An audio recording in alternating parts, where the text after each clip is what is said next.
Salimos de la facultad con una mezcla de nerviosismo, incertidumbre y expectativa que nos recorría el cuerpo, ya que era el día de nuestras prácticas en el Complejo Esperanza.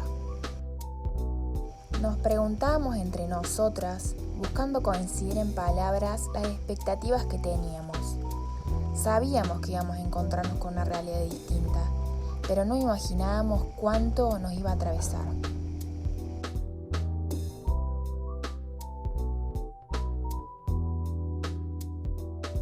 Al ingresar, la lejanía y el nombre de la entrada, los datos que nos solicitaron y los institutos a lo lejos ya nos dieron una pista de lo que implicaba estar en un lugar donde todo está controlado, donde cada saludo es tenso, formal y serio.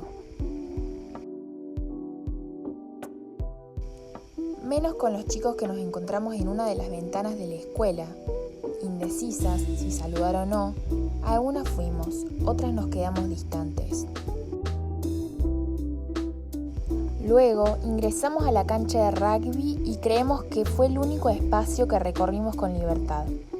Sin embargo, a nuestro alrededor, los guardias preguntándose por qué entraban tantas femeninas, como nos llamaban ellos, a lo que los otros respondían por su handy: son las pibas del IPEF.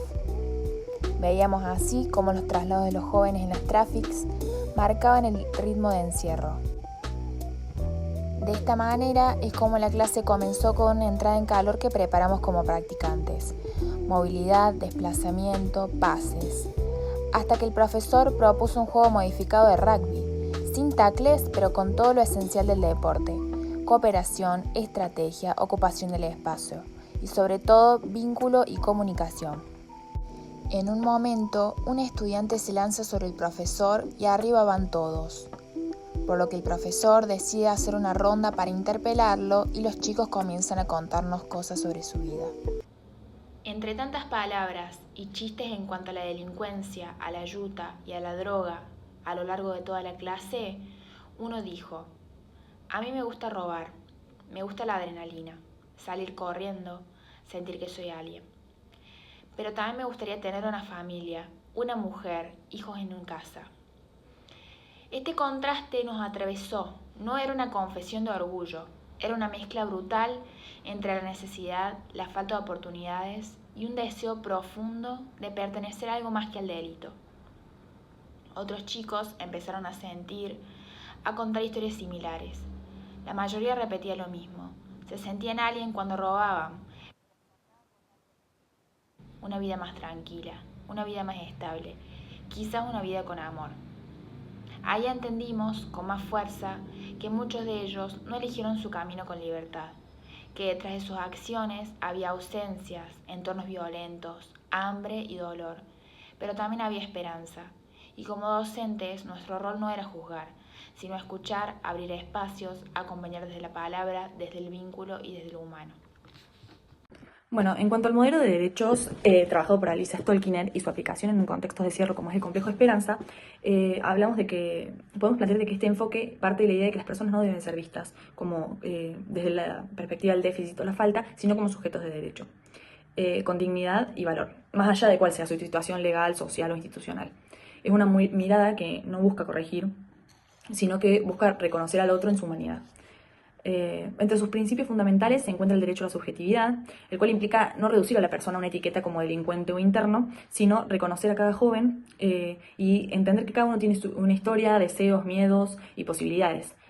También se plantea el derecho a la palabra y el reconocimiento, que nos invita a escuchar incluso cuando lo que el otro dice nos está incomodando. Por ejemplo, a nosotros nos pasó que uno de los alumnos del Complejo Esperanza nos dijo que él cuando saliera iba a seguir robando. Lo importante no era silenciarlo ni juzgarlo en ese momento, sino abrir a preguntas, dudas y sostener ese espacio de diálogo que se estaba presentando en ese momento. Otro principio es el derecho al vínculo. En este enfoque planteamos de que la clase de rugby no se tiene que reducir a lo físico o lo deportivo, sino que ante todo es una oportunidad de encuentro, donde los jóvenes pueden asistir y sentir que alguien los mira diferente y los reconoce. Esa mirada puede ser profundamente transformadora. También se reconoce el derecho al cuerpo, al juego y al placer, que en espacios donde el cuerpo suele estar disciplinado, vigilado o es castigado, poder usarlo para jugar, expresarse o simplemente para disfrutar es un acto de restitución de derechos. Aplicando esto al caso del Complejo Esperanza, opinamos que una clase de rugby o de cualquier deporte no es solo enseñar el deporte en sí, sino que se debe buscar crear un espacio donde esos jóvenes puedan encontrarse desde otro lugar y verse más allá de lo que es su expediente. Aunque ellos mismos se reconozcan como choros, el rol del educador lo que tiene que hacer no es reforzar esa identidad, sino habilitar nuevas narrativas posibles.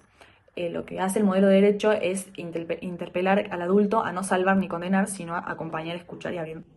Bueno, en base a esta práctica podemos tener como base la ley número 9.944, hecha en 2011, que habla sobre la promoción y la protección integral de los niños, niñas y adolescentes de la ciudad de Córdoba. Entonces, podemos situar a estos adolescentes del Complejo Esperanza dentro de este marco, ya que esta ley protege hasta los 18 años y se aplica a todos sin discriminación alguna.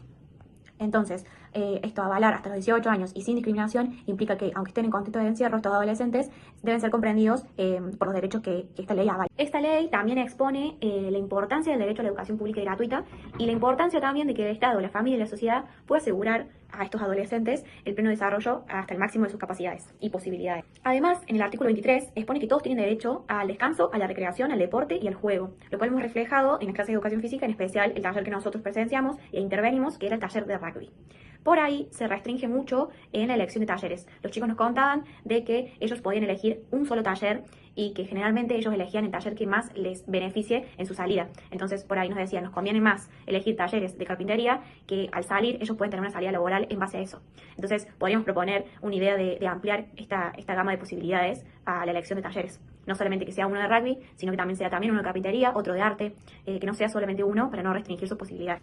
Que no restrinja sus posibilidades, ya que creemos que estas propuestas sirven como herramientas pedagógicas y psicosociales y que contribuyen a la formación integral de estos adolescentes. Entonces, la práctica del deporte no solo contribuye hacia lo meramente físico, sino que promueve valores, promueve respeto, cooperación, el compromiso, la disciplina, la autodisciplina también, el trabajo en equipo, que es mucho de lo que vimos en la intervención, especialmente en el taller de rugby que nosotros presenciamos, pudimos ver y ver cómo se generaba este sentido de pertenencia, este respeto hacia las reglas, reglas claras, un ambiente de contención también, no solo de deporte, sino también de escucha. Y desde una mirada pedagógica vemos cómo estas actividades pueden convertirse en escenarios transformadores, donde los jóvenes y los adolescentes no solo ejerzan sus derechos, sino que también desarrollan habilidades personales, habilidades sociales, para vincularse y para una futura reintegración en la comunidad, en la sociedad.